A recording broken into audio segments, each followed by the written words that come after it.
नमस्कार, मी Savita cooking time मराठीमध्ये सर्वांचे मनापासून स्वागत। आज आपण चकलीची भाजणी बनवणार आहोत। तयार केलेल्या भाजणीपासून उकड न काढता खमंग खुसखुशीत चकली सुद्धा बनवणार आहोत। बऱ्याच वेळा उकड काढून तयार केलेली चकली खूप जास्त तेल पिते व थोड्याच दिवसात मऊ सुद्धा पडते। तर आजची चकली पहा, आतून छान अशी पोकळ तयार झालेली आहे।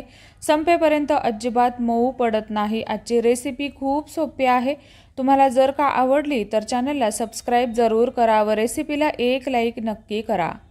सगळ्यात अगोदर आपण चकलीची भाजणी तयार करणार आहोत। तर चकलीची भाजणी तयार करण्यासाठी सर्व साहित्य आपल्याला एकाच वाटीने घ्यायचं आहे। तर इथं मी तुम्हाला एक वाटी दाखवली आहे। ह्याच वाटीने आपल्याला 4 वाट्या तांदूळ घ्यायचा आहे। तर हे तांदूळ रेशनिंगचे घेतलेले आहेत। स्वच्छ धुवून फॅन खाली 4 ते 5 तास आपल्याला हे तांदूळ सुकवून घ्यायचे आहेत। 4 वाट्या तांदूळ। आता 2 वाट्या आपल्याला हरभरा डाळ घ्यायची आहे। सर्व डाळी मी ओल्या कापडाने स्वच्छ पुसून 15 ते 20 मिनिटांसाठी फॅन खाली सुकवून घेतलेल्या आहेत। आता हरभरा डाळीच्या अर्धी 1 वाटी मूग डाळ, मूग डाळीच्या अर्धी वाटी उडीद डाळ घ्यायची आहे। त्याच वाटीने आपल्याला पाव वाटी साबुदाणा घ्यायचा आहे। 1 वाटी आपल्याला पोहे घ्यायचे आहेत। यानंतर अर्धी वाटी आपल्याला धने घ्यायचे आहेत। 2 टेबलस्पून आपल्याला जिरं घ्यायचं आहे। आता हे सगळं भाजून घेणार आहोत। सुरुवातीला कढईमध्ये आपल्याला तांदूळ भाजून घ्यायचे आहेत। तर गॅसची फ्लेम आपल्याला बारीक ठेवायची आहे व हे तांदूळ आपल्याला जवळपास 10 ते 12 मिनिटांसाठी भाजून घ्यायचे आहेत। गॅसची फ्लेम आपल्याला बारीकच ठेवायची आहे। हाताला हलके जाणवायला लागले की समजायचं आपले तांदूळ छान भाजत आले।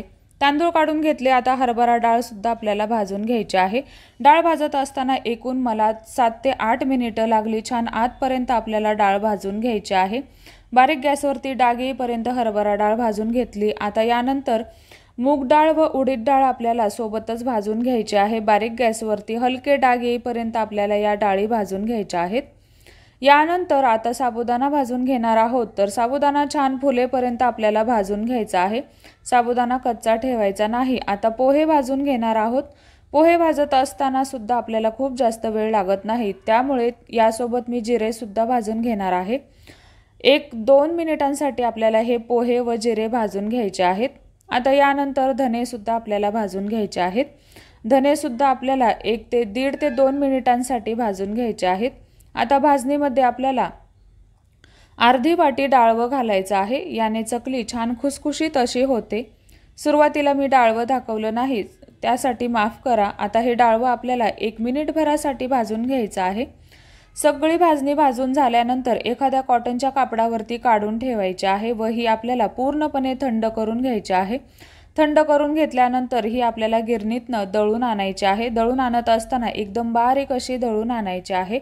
तर इथे पहा, आपली भाजणी छान अशी मी दळून आणलेली आहे।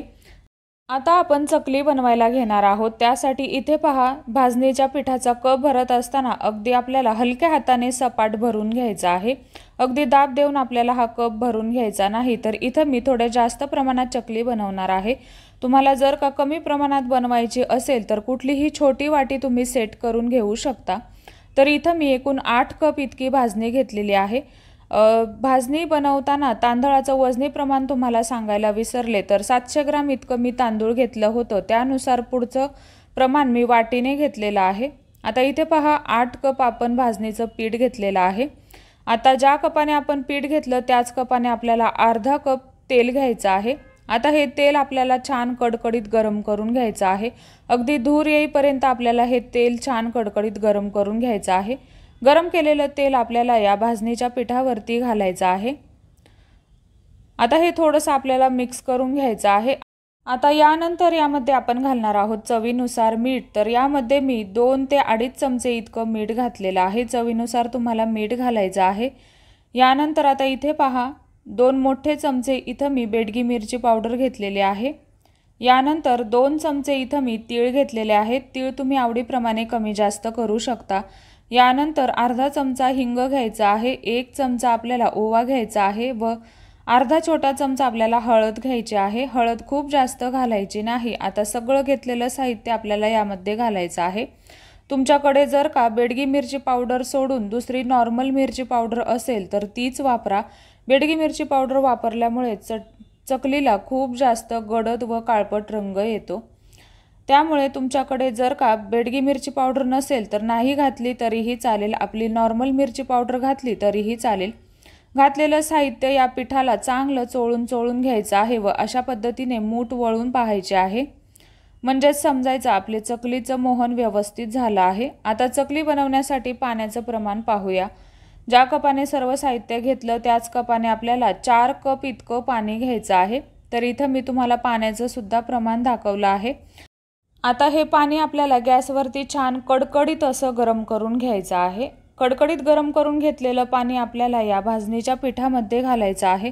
अगदी लागेल तसं आपल्याला यामध्ये पाणी वापरायचं आहे। सुरुवातीलाच खूप जास्त पाणी घालायचं नाही, अंदाज घेत आपल्याला यामध्ये पाणी घालायचं आहे, जेणेकरून तयार होणार आपलं पीठ अजिबात पातळ तयार होणार नाही। जर का पीठ सैलसर तयार झालं तर प्रमाण चुकू शकतं, त्यासाठी लागेल तसं आपल्याला यामध्ये पाणी घालायचं आहे व आपल्याला याचा घट्ट असा गोळा मळून घ्यायचा आहे। सर्वात शेवटी मी तुम्हाला सांगेन की मला किती पाणी लागलं, प्रत्येकाचा तांदूळ वेगळा असतो त्यामुळे पाण्याचं प्रमाण कमी जास्त लागू शकतं।